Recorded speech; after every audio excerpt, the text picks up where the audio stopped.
আসসালামু আলাইকুম রহমতুল্লাহি ওয়া বারাকাতুহু। সম্মানিত প্রিয় মুসলিম ভাই ও বোনেরা, আর ইসলামিক টিভির পক্ষ থেকে সকলকে জানাই আন্তরিক মোবারকবাদ। আশা করি সকলে ভালো আছেন। আমি আলহামদুলিল্লাহ আল্লাহর রহমতে ভালো আছি। আজকে আপনাদের মাঝে আলোচনা করব ইসলামের 6টি গুরুত্বপূর্ণ সামাজিক আদব সম্পর্কে। তো চলুন আমরা জেনে নিই। সূরা হুজরাতের 11 এবং 12 নম্বর আয়াতে আল্লাহ মুমিনদের গুরুত্বপূর্ণ কিছু সামাজিক আদব শিখিয়েছেন।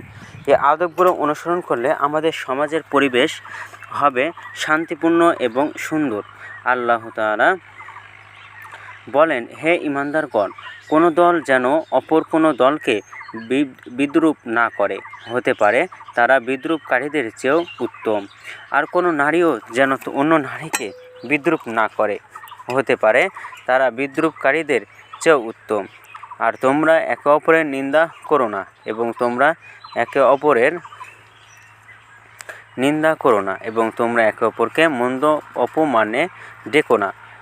ঈমানের পর মন্দ নাম কতই না নিকৃষ্ট, আর যারা তওবা করে না তারা তো জালিম। হে মুমিনগণ, তোমরা অধিক অনুমান থেকে দূরে থাকো।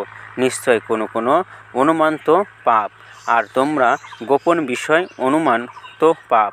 আর তোমরা গোপন বিষয় অনুসন্ধান করো না এবং একে অপরের গীবত করো না। তোমাদের মধ্যে কি কেউ তার মৃত ভাইয়ের গোশত খেতে পছন্দ করবে? তোমরা তো অপছন্দই করে থাকো। আর তোমরা আল্লাহকে ভয় করো। নিশ্চয় আল্লাহ অধিক তওবা কবুলকারী, অসীম দয়ালু। সূরা হুজরাত।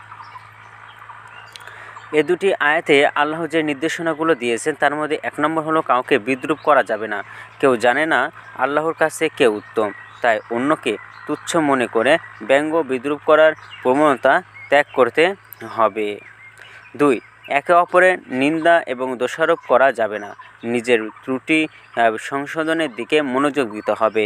3. কাউকে মন্দ নামে ডাকা যাবে না। কারো নাম এমনভাবে বিকৃত করা যাবে না যা শুনলে সে কষ্ট পায়।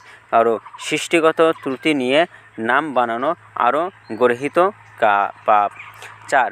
অন্যায় বা মন্দ কাজের প্রমাণ না পাওয়া গেলে অন্যের ব্যাপারে সুধারণা পোষণ করতে হবে।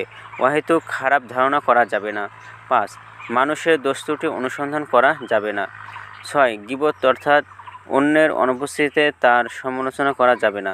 তো ভিডিওটি ভালো লাগলে অবশ্যই চ্যানেলটি সাবস্ক্রাইব করে পাশে থাকবেন। ধন্যবাদ সকলকে। আসসালামু আলাইকুম ওয়া রাহমাতুল্লাহি ওয়া বারাকাতুহু।